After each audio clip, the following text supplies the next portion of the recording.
Olá, eu sou o Vinícius, professor de pediatria, pediatra e também editor-chefe do Ped Papers.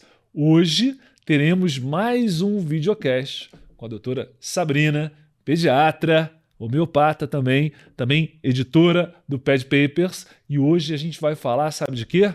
Já te conto. Fala, Sabrina. Olá, Vinícius. Olá, pessoal. Eu sou a Sabrina, como o Vinícius falou, pediatra, homeopata, professora. E hoje, acho que eu vou falar qual é o tema, né? Porque Pode falar. Gosto tanto desse tema.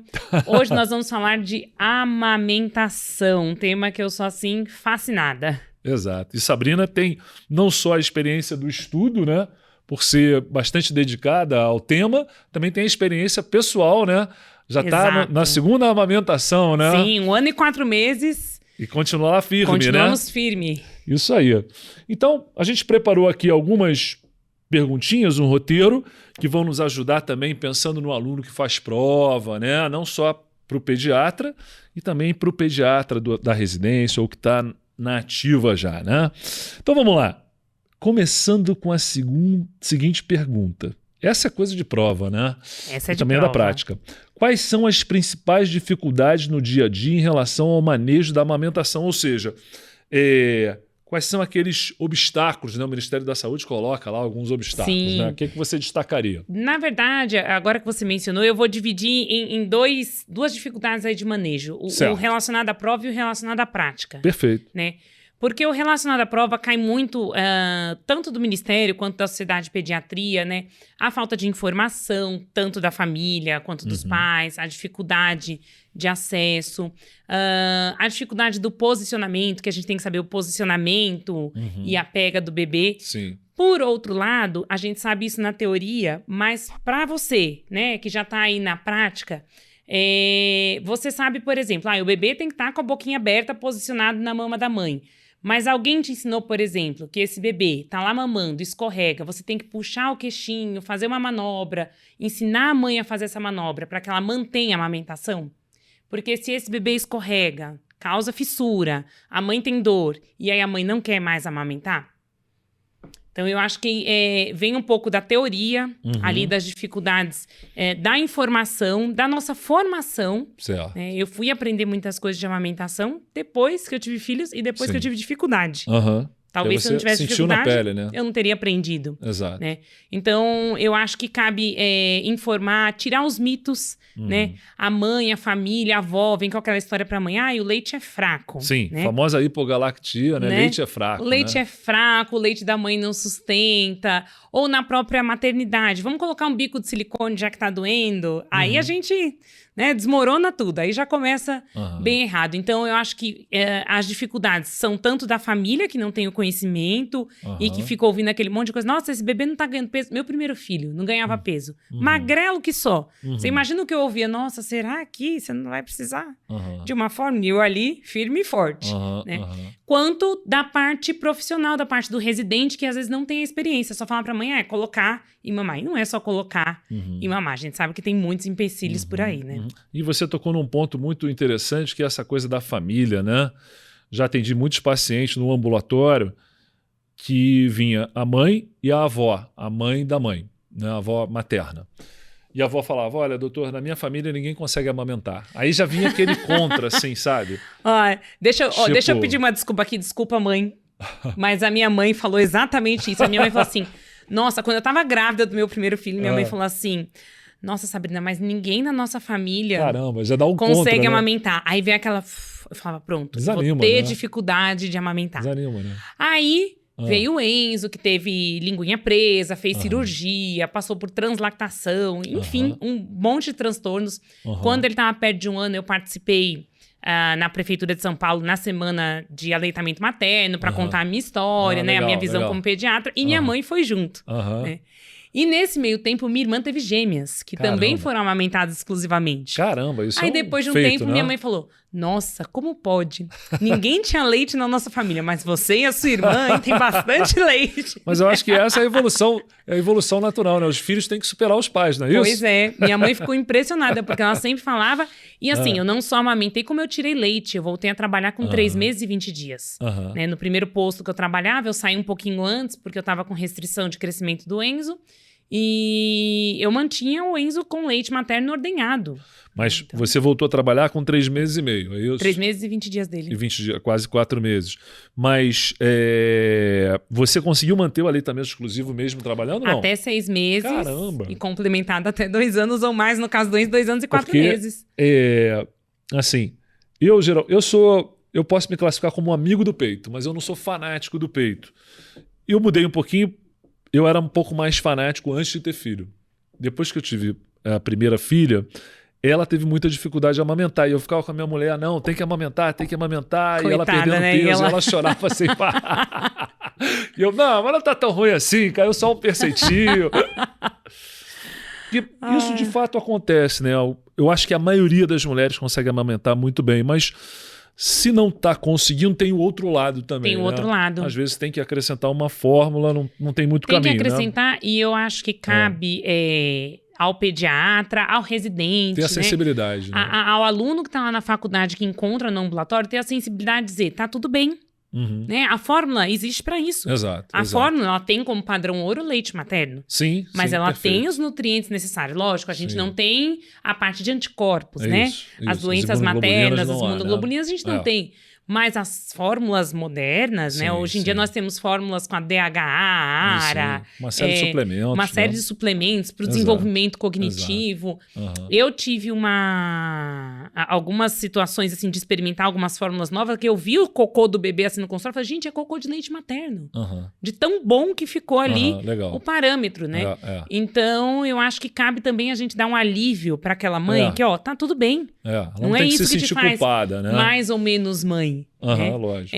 Eu acho que se eu não fosse pediatra, talvez eu tivesse desistido da amamentação do Enzo. Porque Enzo. você tinha um conhecimento teórico, né? Sim. Isso também ajudava, né? Mas eu ficava pensando, eu falava, meu Deus, vou comprar uma chupeta pra esse menino. Meu Deus, esse menino não tá ganhando peso. Eu levei a balança do consultório pra casa, pesava o menino todo dia. Aí a Fono falava, não pesa todo dia. Agora, interessante dessa parte que a gente falou um pouquinho de prova, né?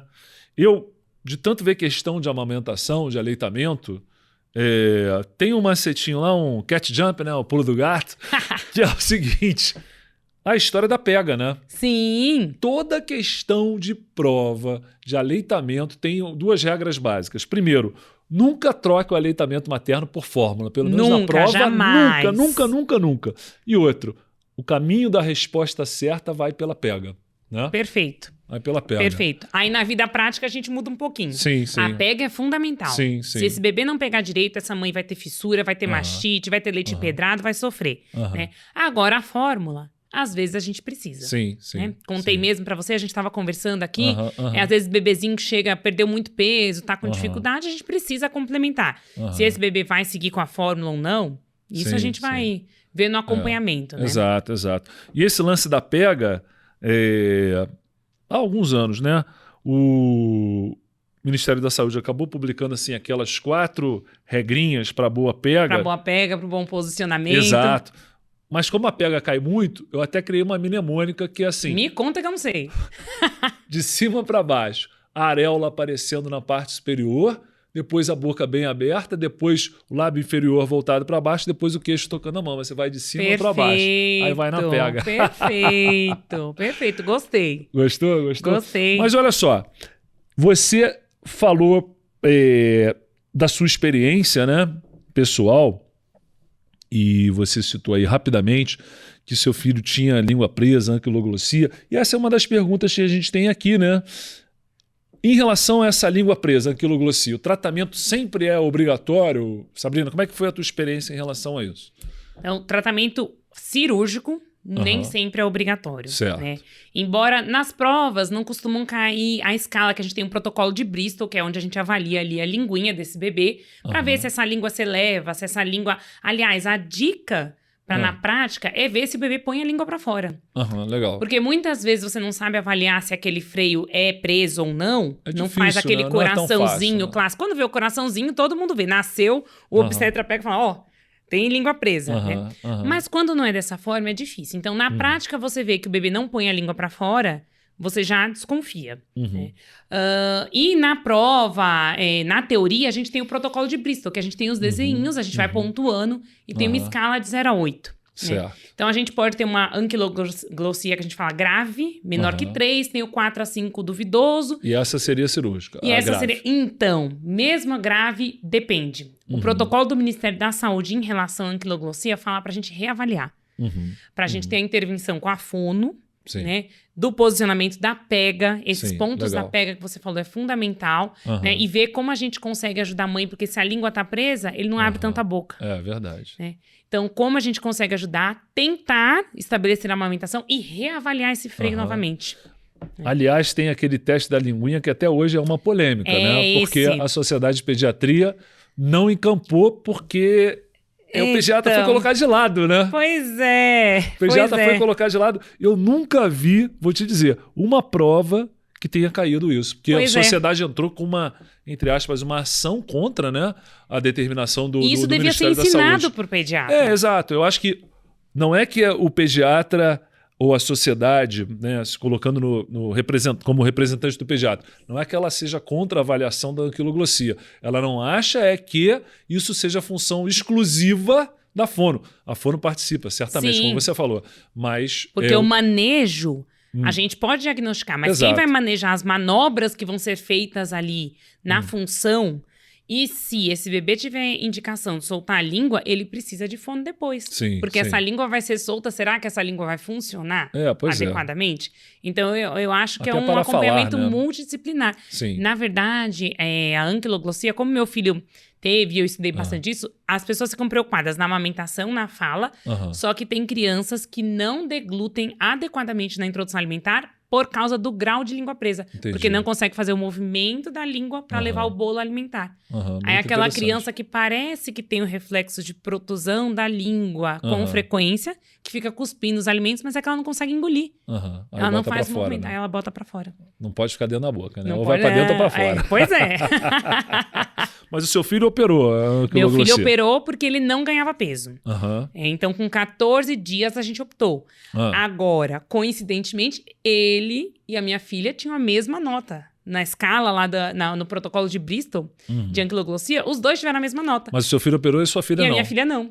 Porque minha filha era um bebê maior, ela conseguia mamar melhor, a gente conseguiu ajustar a pega, então ela não precisou. E...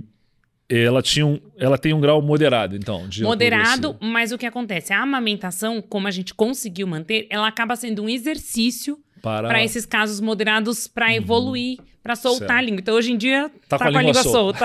Literalmente. E ela tem mais de um ano, né? Já começou a falar. Tá com 1 ano e 4 meses. Isso não tá interferindo. Não tá interferindo. Perfeito. Fala, come super bem, até demais. Show de bola. E o outro operou. Isso. Mas a operação é super tranquila, a recuperação é tranquila. Um cortezinho no freio. Hoje em dia a gente faz um corte ou faz com laser também. Legal. Tá? E o laser acaba que não tem a parte... a cicatrização é mais rápida, né? Então tem as duas opções. E geralmente quem faz essa cirurgia? Pode ser o pediatra habilitado, pode ser o cirurgião dentista, pode ser o cirurgião pediátrico. Geralmente são essas 3 especialidades que fazem. Legal. E aí a gente entra numa nova pergunta, que é a seguinte...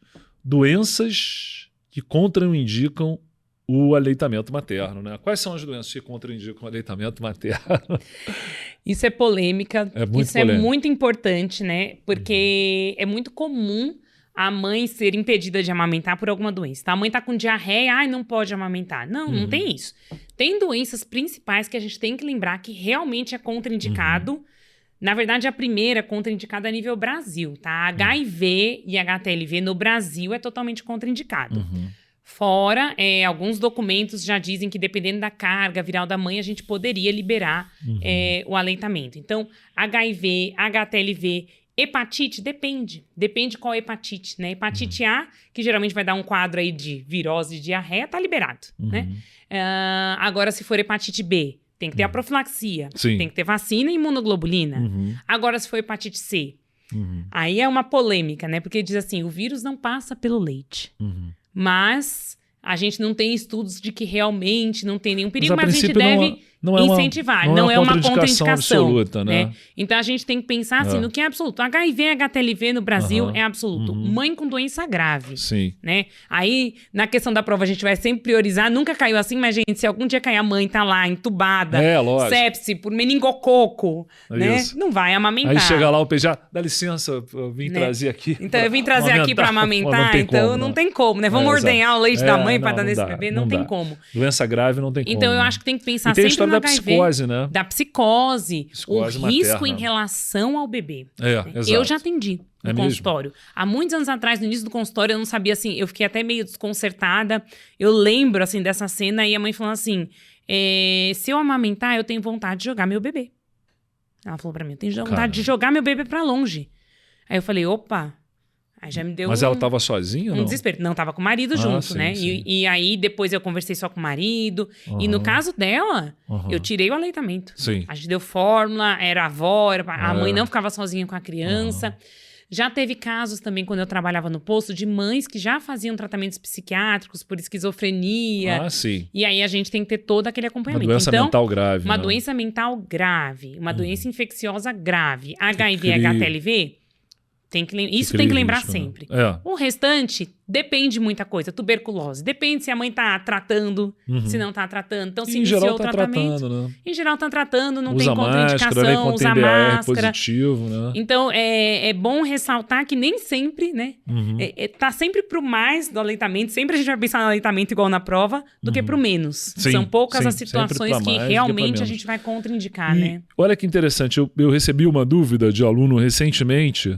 Faz aquelas perguntas que na vida real não acontece, né? Assim, situação, a mãe não fez pré-natal. Na vida real acontece, beleza. Ok, né?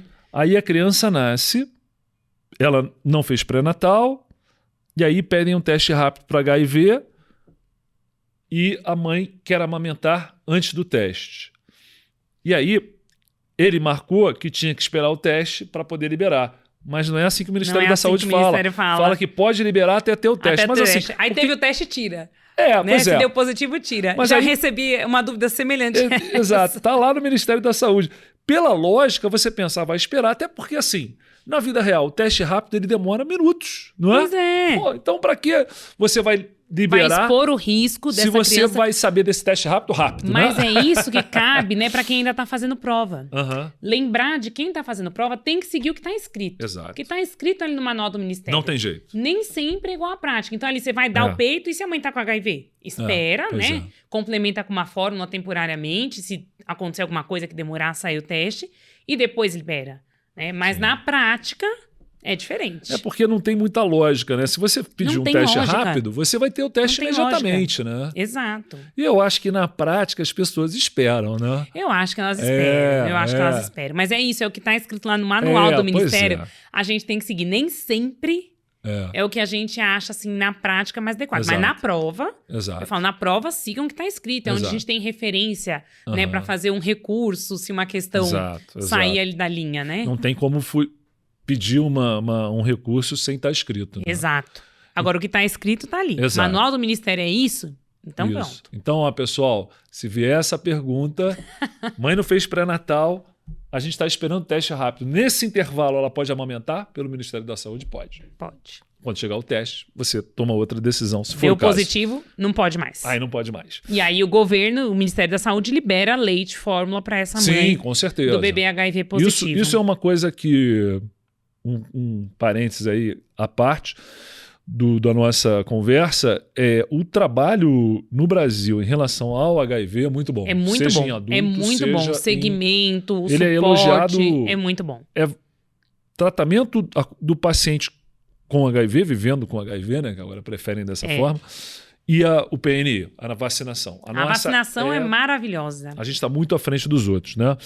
Muito bem, aí agora chegamos nos medicamentos, né? Falamos de doenças, aí vamos falar dos medicamentos. Esse é outro calo. Há medicamentos que contraindicam o aleitamento?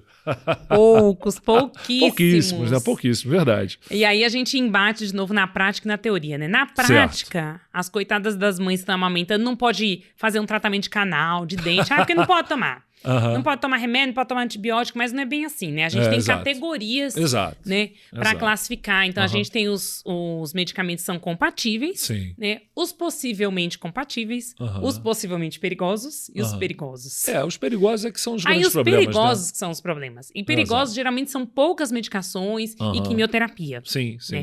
Os outros, depende muito. Né? Então, se é compatível, ok, tá liberado. Se é possivelmente compatível, vai depender do quanto esse bebê mama, da idade do bebê, né? Se é possivelmente perigoso e é um bebê de 2 meses de idade em aleitamento materno exclusivo, a gente vai ter que tentar achar alternativas. E quase sempre tem alternativas. Quase sempre há alternativas, né? E onde você vai saber quais são, o que pode, o que não pode.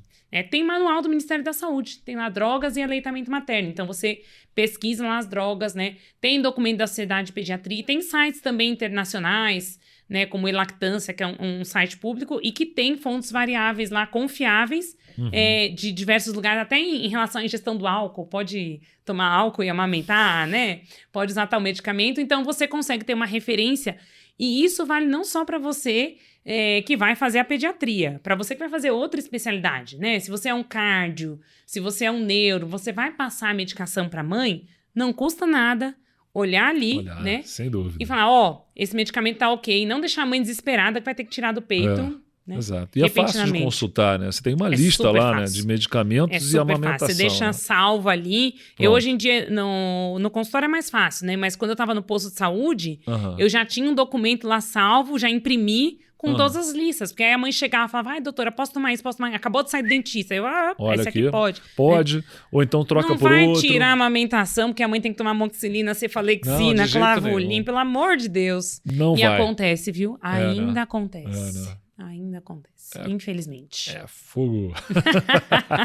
Agora, indo nessa linha de medicamentos, se a mãe tiver tomado alguma vacina, hoje em dia a gente tem a vacina do Covid, né? Isso de alguma forma contraindicaria a amamentação? Já lembrei de uma aqui, que é uma das poucas que realmente tem problema. Você já deve ter lembrado da febre amarela. É isso. Essa é clássica, né? Essa é clássica de prova, vacina de febre amarela.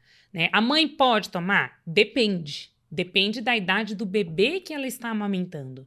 Se o bebê tem menos que 6 meses de idade, ela não pode tomar. E se ela tiver que tomar, está numa região de surto, né? A chance dela pegar a doença e ser grave é importante.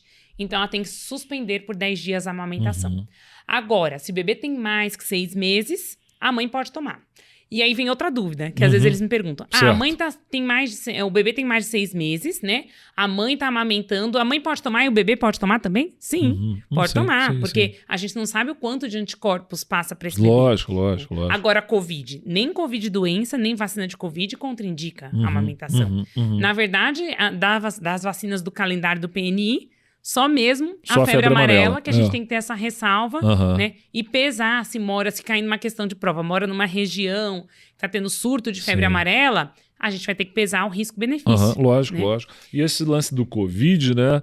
Eu acho que vai muito mais, a doença não contraindica, muito mais do estado geral, né? Às vezes a pessoa está... É aquela história da doença grave. Né? Se a mãe tá... incapaz de se levantar. Vamos ter que suspender.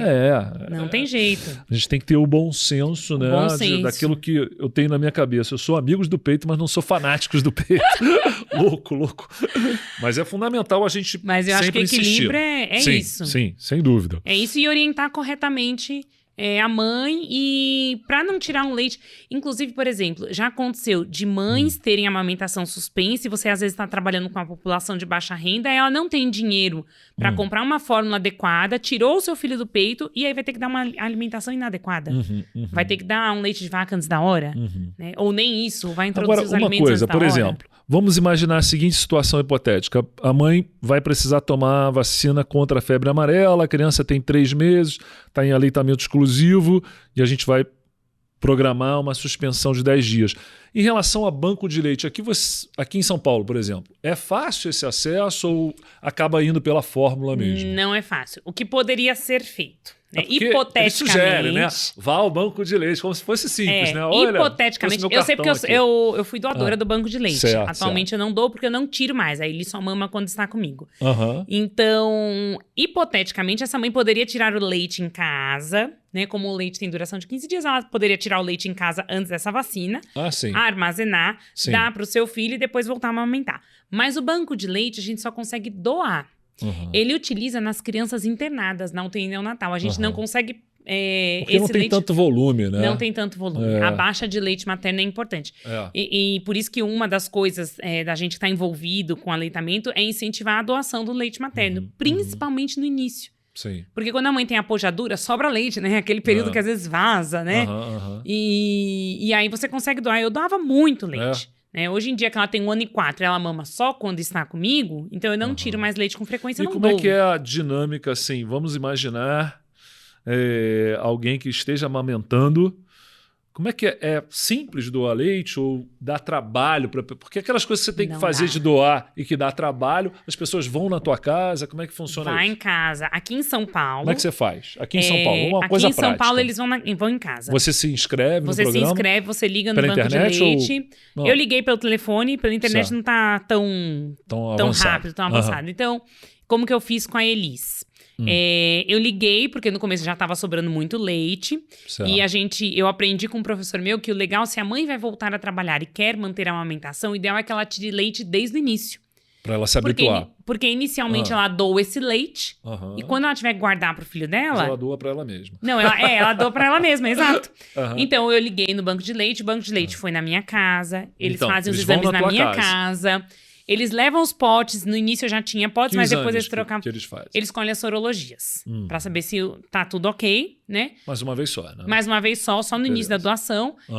Perguntam o uso de medicamentos, se a mãe tá usando alguma medicação, se não faz uso de drogas, né? De álcool. E aí, eles levam o pote e aí tem uma rotina. Geralmente eles têm um roteiro no início da semana e falam, de quarta-feira nós vamos passar na sua região. Você tem leite pra doar? Ah, tenho X. Aí eles passam e pegam, então você não tem trabalho nenhum. Eles comunicam. E os potes eles deixam com deixam os potes. A pessoa. Deixam pote. Geralmente eles deixam o pote de vidro com tampa de plástico, já vem esterilizado. Né? Bem organizado. Você só tem que colocar o leite ali dentro. Mas em geral, pelo que você vê por aqui, o fluxo é para os neonatos. É para os neonatos. A gente não consegue... Na época que eu tive meu primeiro filho, eu até pensei, será que eu consigo pedir para pasteurizar o meu leite para poder dar para o meu filho? Porque a gente sabe que a duração do pasteurizado no banco de leite dura muito mais. Mas eu não consegui. Não teve sucesso. Só conseguiria isso para o leite que vai ficar lá e vai ser utilizado nas UTIs neonatais. Agora, como orientar a mãe que retorna ao trabalho se ela quiser... Na verdade, são 2 caminhos, né? Um é se ela pretende acrescentar uma fórmula, que também não é nenhum crime, né? Nenhum pecado. Ou se ela... vai voltar antes do período de 6 meses, né? Porque é aquela história, né? Eu voltei antes. Recomenda-se que fique em aleitamento exclusivo até 6 meses. Mas muitas empresas ainda só dão licença de 4 meses, A maioria. E se você tiver que se afastar antes... que são 6 meses, né? Mas se você tiver que se afastar antes, por exemplo, na minha primeira gestação, que eu tive que me afastar... dependendo se você já tá de 34 antes semanas... do nascimento, você antes fala. do nascimento. Eu voltei a trabalhar com meu primeiro filho com 3 meses e 20 dias dele. Porque eu tive que me afastar antes. Ou seja, a licença expirou, A licença, entendeu? Então, isso é um embate, né? Essa coisa da volta ao trabalho, da mãe manter. Então, tem 2 caminhos aí, né? A mãe que quer manter a amamentação, né? Geralmente, na primeira consulta do bebê, eu já pergunto pra ela se ela trabalha... quanto tempo de licença, às vezes ela consegue férias junto ou não, pra gente poder se programar. Porque fazer um cronograma. Quando consegue ficar até 6 meses e começa a introdução alimentar, já melhora um pouco. Né? O problema é os 6 meses exclusivo. Então, ou a mãe já vai tirando desde o começo, já vai tendo hábito e vai doando, e aí quando ela precisar, ela só vai continuar tirando esse leite e vai direcionar pro filho dela, armazenando. Ou ela vai continuar amamentando em livre demanda quando estiver com o bebê, e para a escola, para o cuidador, vai mandar uma lata de fórmula infantil. Tá? E isso não vai Isso é para aquela que vai para o aleitamento misto. Para o aleitamento misto. Agora é aquela que quer fazer o aleitamento exclusivo mesmo trabalhando. Você igual tem uma eu, experiência. Faca na caveira. Conta a tua história. Eu tirei leite até 1 ano e 3 meses do Enzo e até 2 meses atrás para Elis. Nossa. Se fosse 2 meses atrás, a bomba estaria ali nos fundos. Disponível. No primeiro filho, eu não sabia, não pensava nessa programação. Então, a minha maior dificuldade e a dificuldade que a gente tem para orientar as mães chega 15 dias antes, o leite dura 15 dias congelado, então vamos começar a tirar. Aí, geralmente, você tira muito pouco. Entendi. E aí entra o pânico que eu não vou ter leite o suficiente que a criança vai mamar. Sim, para ficar no exclusivo, Para ficar no exclusivo. Sim. Então, hoje em dia, e é o que eu fiz com a minha segunda filha, desde o início, assim que eu estabeleci a amamentação, eu já tirava leite e já deixava ali. Tanto para eu estocar e doar para o banco de leite, quanto para eu treinar uma outra forma dela aceitar o leite. Sim. Porque outro problema é, mesmo a mãe que consegue tirar o leite, às vezes o bebê não quer aceitar o leite. Ele está habituado ao seio materno. Né? Exato. E aí a gente tem aquela coisa, vai dar no copinho, na colherinha. Em último caso, a gente vai usar o bico. Né? Mas a gente tem que chegar no que é possível. Lógico. Então, meu filho, com 3 meses e 20 dias, ele usou mamadeira. Porque eu não conseguia fazer ele mamar de jeito nenhum. Sim. Eu tinha que trabalhar. E funcionou, né? E funcionou. E não desmamou. Né? Então, ficou mamando. Ele mamou até 2 anos e 4. Confusão de bicos, né? Confusão de bicos. Mas a diferença da confusão de bicos, uma coisa muito importante, é a gente não colocar muito no início. A mamadeira foi quando eu voltei a trabalhar mesmo. Sim. Se você coloca desde o início, a chance de confusão de bicos é maior. Ou seja, ele já tinha mais habilidade, a amamentação já estava estabelecida. Isso. E aí é muito difícil. Já a Elis, eu comecei a complementar na colherinha, porque eu já tinha as aulas, aí às vezes eu tinha horário de aula, que era no horário que ela ia mamar. Então ela tomava na colherinha desde o início. Mas ela também foi exclusivo. Até ela também foi exclusivo. Até hoje não tomou uma fórmula. Caramba. Só come e mama peito quando tá como mãe. E aí ela não precisa usar mamadeira. Ela usou o copo aberto. Hoje em dia ela já sabe tomar de copo aberto as coisas. Ela pega com 1 ano e 4 meses a xícara e toma as coisas de copo aberto. Né? Então vai mudando também. Mas é o que eu explico, né? Que cada bebê é de uma forma. Meu primeiro filho eu não consegui daquela forma, mas ele recebeu leite materno, então ótimo. Tá aí, Sabrina, para mostrar que é possível. É possível. Enzo mamou até 2 anos e 4 trabalhar. E manter o aleitamento 40 exclusivo. Dias da Elisa, eu estava dando aula. Legal. Não, e também te dá uma liberdade para voltar ao trabalho se assim for necessário, né? Ou da vontade da pessoa. Sim, eu carreguei a Elisa até os 3 meses dela, eu carregava ela. Era muito excepcional que ela recebia o leite extraído. Então eu carregava. Eu vinha da aula, eu trazia ela. Aí dava mamar antes, mamar depois. Eu atendia dando mamar pra ela. Depois, com 3, 4 meses, aí eu comecei a treinar e aí fui deixando, ficava períodos mais longos. Os meus 2 filhos foram pra escola cedo. Pra escola eu mandava o leite congelado, com a data, bonitinho. Médico manda filho pra escola cedo, não manda tem pra jeito. escola cedo. 6 meses, Deus tava na escola, entendeu? Então, e deu tudo certo. E aí as mães têm muito receio de que o leite vai secar. Não vai secar, porque... eu falo, peito não é estoque, ele é fábrica, né? Então, embora pareça que às vezes a mãe não tem peito, né? Ela fala assim, você não vai ter leite? Não, a hora que o bebê começa ali a sugar, o organismo dela vai produzir.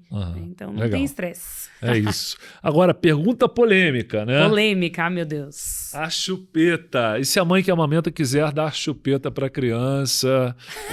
Como é que funciona isso? Qual a sua experiência prática e...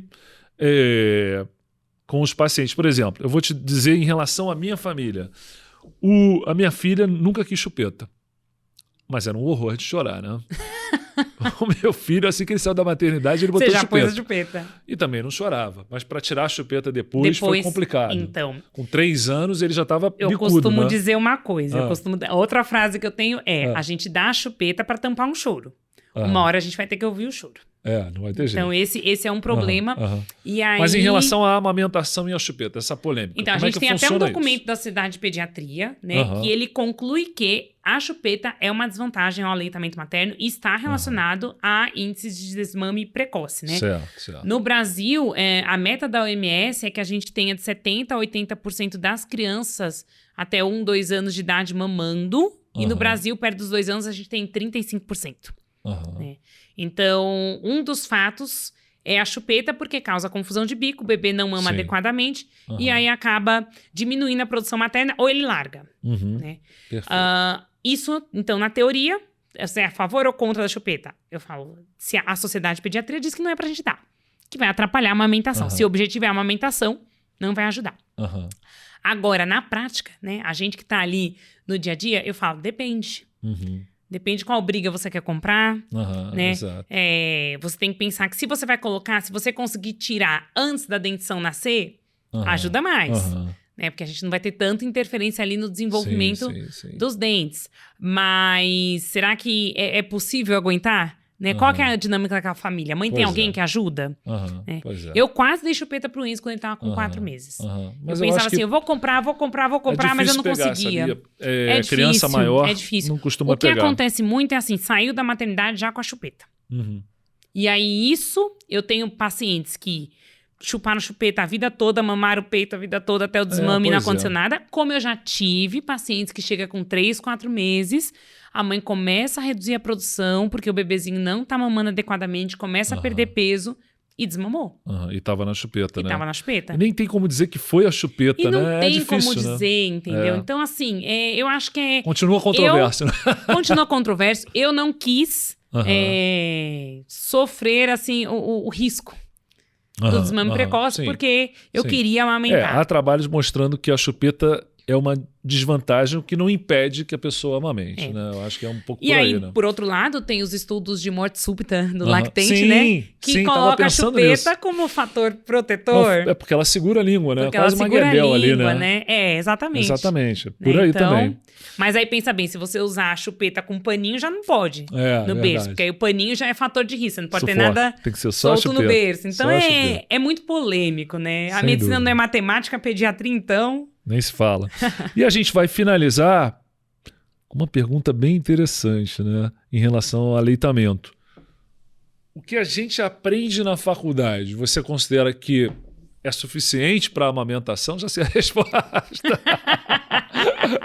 O que a gente pode fazer, já prolongando a pergunta, principalmente o pediatra, né? O que ele tem disponível para ele aumentar a experiência, a expertise dele sobre a amamentação? O que você sugere? Já não é suficiente, né? Quando a gente passa aí na vida prática, a gente vê que é menos suficiente ainda. Mas a Sociedade de Pediatria, ela tem investido muito em capacitar. Então, a gente tem, no próprio site da Sociedade de Pediatria, cursos até que tem foto dos meus filhos lá. Legal. Falando sobre como manejar, sobre os principais problemas. Você fez alguns desses cursos? Fiz alguns desses cursos. Fiz outros mais direcionados. Estou para fazer mais. Mas eu acho que vale a pena se você, primeiro, se informar, né? Não dizer que a mãe não pode amamentar ou que não vai conseguir amamentar, né? Se não ajuda, não atrapalha.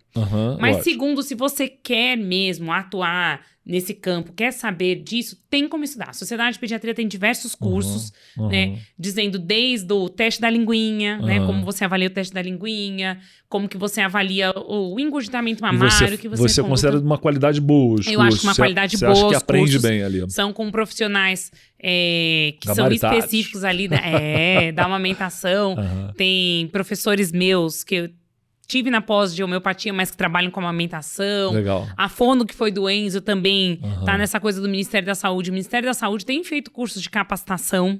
Né? Então, eu acho que vale a pena procurar. E se você tá aí na sua faculdade e não tem aleitamento materno, incentivar, né? Pedir. E aí, a gente não vai aprender um pouquinho sobre isso? Como que a gente vai orientar as mães aqui do ambulatório? A gente não tem um ambulatório, né, de amamentação.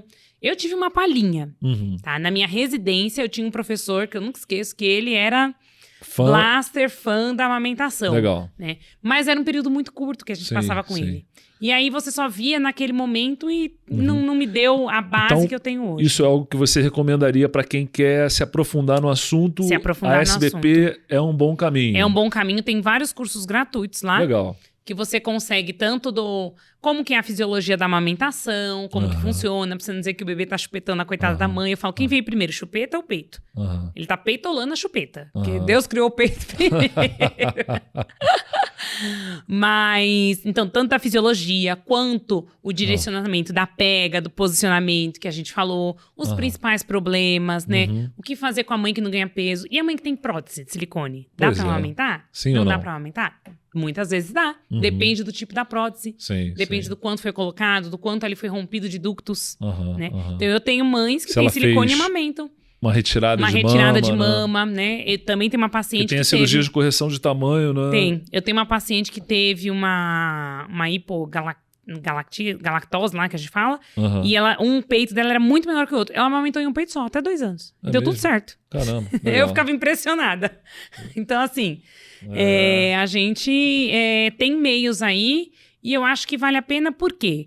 Porque não é só a saúde do bebê, também a saúde do bebê, é a economia. Tanta gente que não tem condição de comprar um leite adequado, né? Acaba que vai comprando qualquer leite, misturando, diluindo de uma forma inadequada. E aí isso interfere, a pediatria é muito preventiva, né? Sim. E eu considero a amamentação ali um primeiro lugar que a gente pode atuar para prevenir lá para aquela vida da criança mais maiorzinha, para o adolescente, para o adulto. Então, acho que vale a pena a gente investir nisso. Um lance interessante, né? Você tocou na questão da prevenção.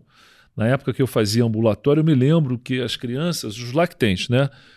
Com menos de 6 meses, o famoso lactente jovem. Sim. Quando ele estava em aleitamento exclusivo, era uma criança que chegava invariavelmente sem doença.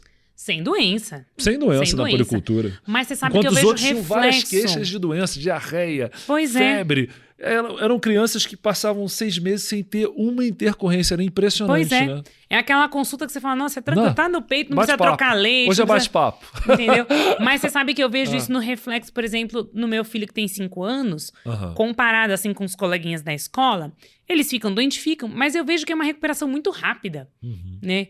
E eu acho que também, a alimentação, ok, mas deve ter, se a gente falar tanto do aleitamento e de tudo que ele traz a longo prazo, deve ter alguma coisa relacionada a isso, algum benefício, e que a gente traga, né, ao longo da vida. Perfeito. Até para introdução alimentar. A gente fala que o leite materno, né, ele tem modificação com o que a mãe come. Sim. Então, o bebê já não tá com aquele mesmo sabor de leite da fórmula todo dia. Então, ele tá mais apto a querer novos sabores. Uma das teorias do porquê que os filhos gostam da mesma coisa que a mãe gosta, né? Gosta de tal fruta, o filho também. Pois é. Já vai uma adaptação via leite materno. Via leite materno.